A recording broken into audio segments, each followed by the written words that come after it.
The screech of brakes. It's a constant, nerve-shredding din that never seems to let up day or night. Living in Cairo can feel like living inside a drum kit played by an angry octopus, chaotic, unpredictable, and exhausting. For many residents, peace and quiet are rare luxuries. The city keeps building new roads, hoping to ease the congestion. But every new lane fills up almost instantly, as if the city's appetite for cars is insatiable. More roads aren't the answer, they're just a temporary bandage on a much deeper wound. People are starting to demand real change. Protests for clean air and a healthier environment are growing louder.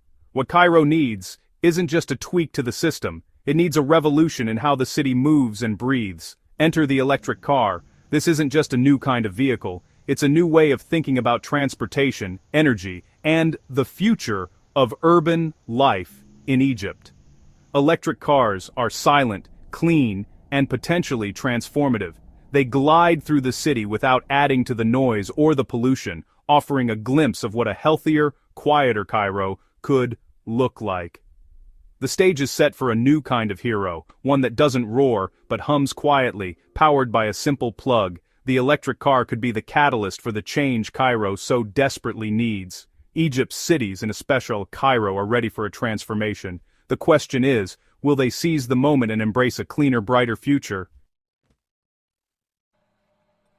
So, what makes electric cars so compelling for Egypt? The answer goes far beyond just being trendy or futuristic. Electric vehicles, or EVs, are at the heart of a global shift toward cleaner, smarter transportation, and Egypt is perfectly positioned to benefit from this revolution.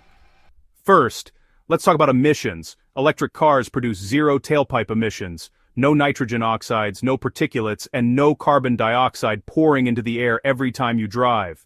That means every EV on the road is a step toward cleaner air. In a city like Cairo, where traffic jams and air pollution are daily struggles, this is a game changer. Imagine the impact if thousands of cars stopped spewing exhaust into the city's already hazy skyline.